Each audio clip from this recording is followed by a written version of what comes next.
What is PhoneGate? Bonjour, je suis le docteur Marc Arasi.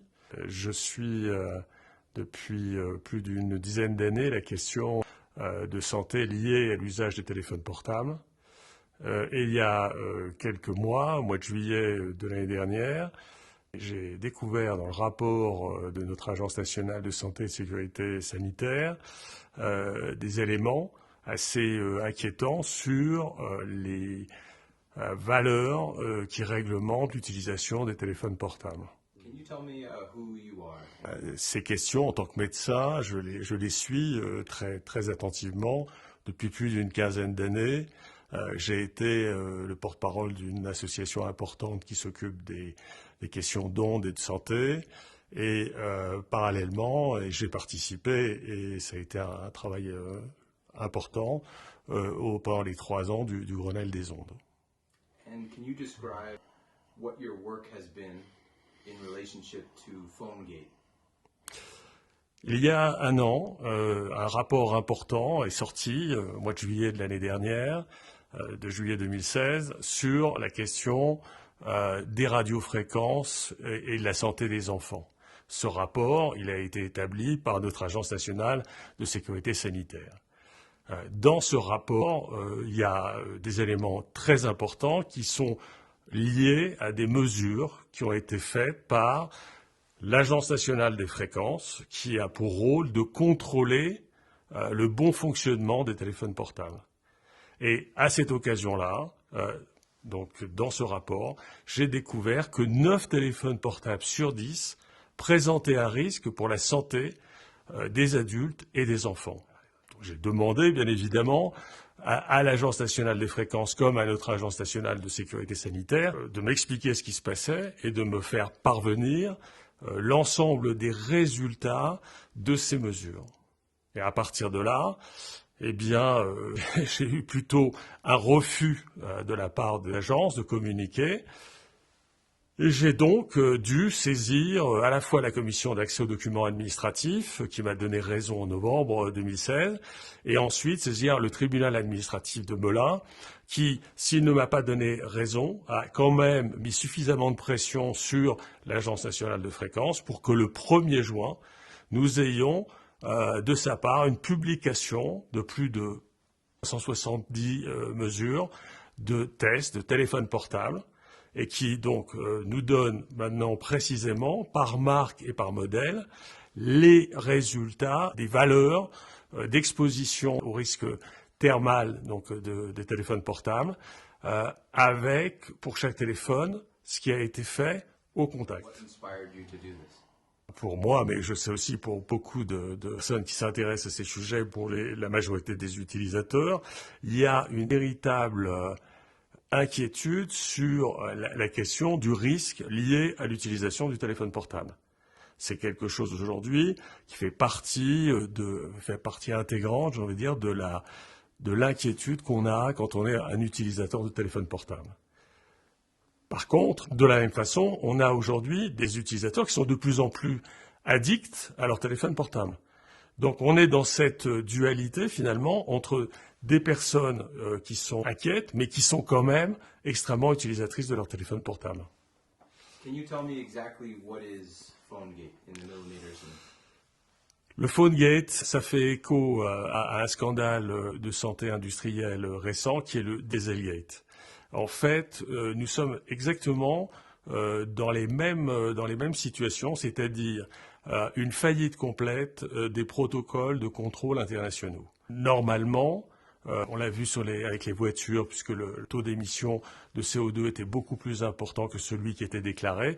Eh bien, avec le PhoneGate, on est exactement dans la même situation, sauf que ce n'est pas le taux d'émission, mais c'est le taux de pénétration des ondes, quand il est mesuré, qui n'était pas mesuré de manière suffisamment sérieuse pour protéger la santé de tous les utilisateurs de portables, soit français, européens, et je dirais le scandale est à un niveau international. Donc, pour bien comprendre ce qui se passe, c'est-à-dire que c'est vraiment une question de millimètres, jusqu'en 2016, on testait les téléphones portables en les mettant à entre 15 et 25 mm de la peau.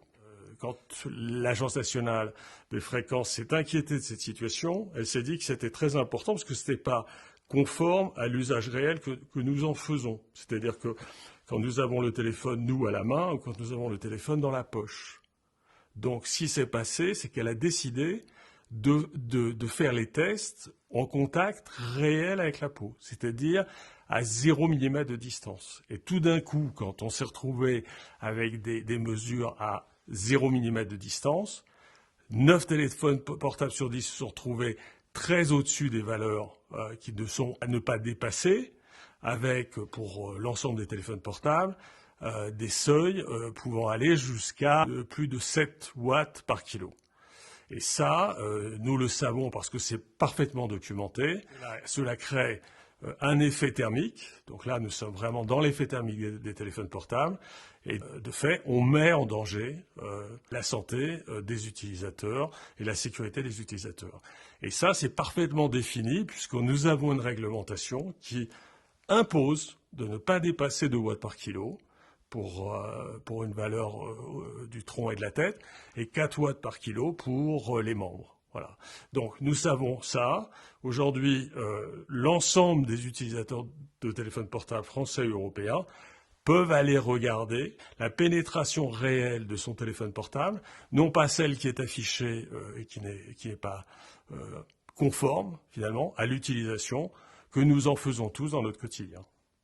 So what is your goal now? What is your hope for all the work you've done? La première chose qui me semble vraiment essentielle est de continuer à obtenir les informations que l'Agence nationale des fréquences donne au compte-gouttes. Je réclame à l'Agence nationale une totale transparence par rapport à l'ensemble des données dont elle dispose et qu'elle n'a pas rendu public puisqu'elle dispose de ces éléments depuis 2012. Donc la première chose, je crois que nous avons tous le droit de savoir quel a été le niveau de notre exposition depuis des années. Le second élément, c'est bien d'informer, mais il faut aussi à un moment donné que les décisions soient prises, et en particulier par rapport à ces téléphones portables qui vont poser un risque pour la santé des adultes, mais surtout aussi des enfants et des femmes enceintes. Donc là, il faut que le gouvernement, les gouvernements, parce que c'est un sujet français, européen et international, décident de soit mettre la pression sur les industriels de telle façon à ce que soit ces téléphones soient remis en bon fonctionnement, soit qui soient remboursés.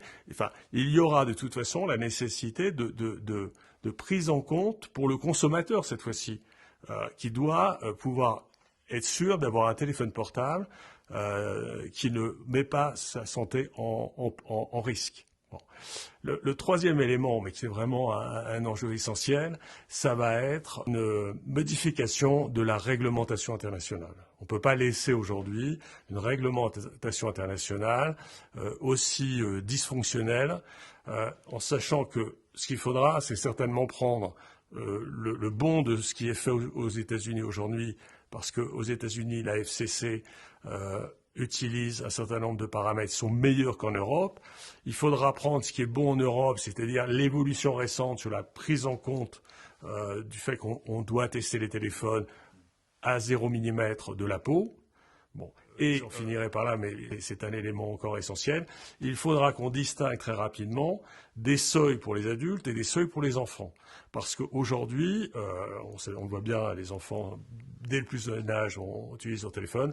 Eh bien, cette utilisation du téléphone, elle doit être repensée en fonction de la réalité. Et donc, il faut très, très rapidement des seuils pour les enfants.